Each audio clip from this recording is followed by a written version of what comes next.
Welcome, welcome. Thanks for joining me. If this is your first time, my name is Jeanette. I am on a journey to share my life, my experience with you. In today's video, I wanted to talk about four four shifts that I had to incorporate into my life to help me with my financial journey. So, growing up, I was always told to save money. So I think I was very good at saving. When I had my first job, I actually made sure that I opened a credit union account where before my money hits the bank, some of it would be sent to the credit union. And I thought that, hey, I'm doing great. So now I migrated to America and I still started doing the same thing, making sure some of my money went into a credit union. And then, I would always sort out my bills. This is my electricity, my rent, and things like that. But as I started listening more to people, I realized that in order for me to be financially free, it was not just about saving. So I had to start doing more. First thing I did was I had to accept where I am. I had to accept the fact that this was all I knew. The only thing I knew was saving money.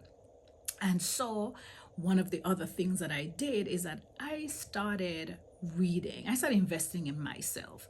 So, I joined the public libraries. I started reading books that can help me to look at things. I had never heard about investing. I had never heard about the 401k. Yeah, I knew about Social Security because we did have that where I came from. But can you imagine me after I'm learning and reading about a 401k? My first job, I never even invested anything in a 401k. I worked with them for 3 years. So after that, when I started reading up all these books, can you imagine? I'm calling back up the company and asking them, do you have money for me? But I had never put anything aside. So going forward, I knew that I had to make sure that I was putting something aside in a 401k. Then I had to learn about matching that I did not know about. But thanks to YouTube University, YouTube is so great.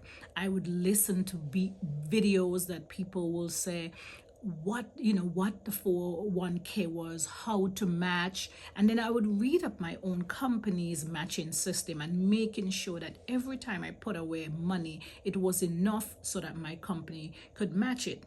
Now I did go a little bit further, and then I started even putting away more because I realized people started saying put away 10%, 15% of your income. So I actually tried doing that. I started going a little bit further. I actually started reading up about high yield savings account. I knew nothing about high yield savings account. My money was parked in Wells Fargo all these years, getting nothing. I didn't have to worry about taxes, right? For the next year because I never had enough in there that I would have to pay like anything.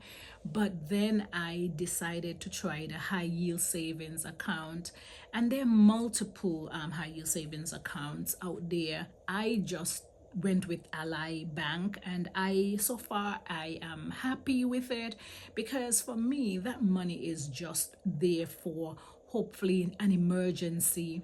Then investing. I didn't know anything about investing. I only basically started hearing so much about investing when the pandemic came around. Hello? And so I had a Robinhood account, but then I realized there was a difference. There is day trading versus investing, and I can't do day trading. I'm not that good with math. And so what I did was I actually read more, got more information, and then just did a Charles Schwab. And then I just put my money in some investment accounts there. But I'm just saying that in order for me to survive, I had to acknowledge where I was, that I didn't know. And then I had to get educated. So I read books. Like I love Ramit Sethi book, I Will Teach You to Be Rich, Think and Grow Rich by Napoleon Hill, The Psychology of Money. I literally bought that book and gave it to my husband so that he can read it also. Die with Zero by Bill Perkins. Those are some of the books that I read, and it helped me to change my mindset so much. Another thing that it's funny but is the truth is letting go of your scarcity mindset. I'm not gonna lie. I will have a toothpaste. It's almost done, but for me, it's not done as yet until I cut it out and able to scrape out what's in there. I would do the same thing for my lotion bottles because for me, I couldn't let anything go to waste. But then I realized that wasn't the only way of me being able to save money. Budgeting has helped me. Budgeting has helped me so much. I tried the You Need a Budget app. That to me was a little bit complicated. And so what I ended up doing was Dave Ramsey's own. To me, that was simple.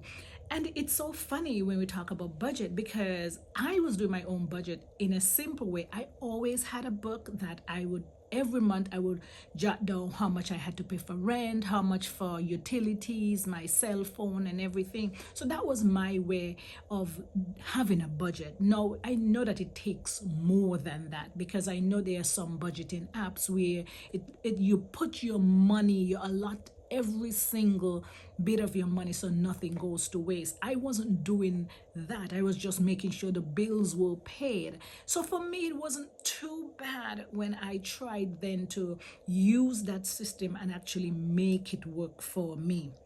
So again, let me just recap. I had to acknowledge where I was with money and know that I was no good. I had to realize that saving is not going to help me in the end. So I did a lot of reading, and that helped me to learn the different ways of investing and then opening those investment accounts. I started having open conversation with people, if they would not mind, in asking them how to do things. Now, I know sometimes we got to be careful with that because everybody wants to tell you their ways. But my thing is that I still learn a little bit and then I will use whatever works for me. As I said, I started the public libraries were a good source for me. Then I started reading all these books to help me. And then just knowing, listen, it can get better. It takes time though, but I had to let go of my scarcity mindset and know that if I just implement these, do my investing, if I put my money aside in my 401k, if I budget and make sure that I am not just purchasing everything that I see. A matter of fact, one of the things to me that had helped me the most is reading and listening about the minimalism mindset. And it is, I am not there. I'm not somebody who don't have a lot, but little bit at a time, I was able to get rid of some of the things I have and some of the purchases that I wanted to make. I realized that I didn't need those things. I would just scroll through Amazon and see them and say, oh yes, I need this. Or sometimes I will buy this and say, oh, this will be for somebody, but I don't really need to buy it. So that was one of the things that I had to do in order to get away and know that that is not going to be adding to my future in helping me become better with money. Thank you for listening.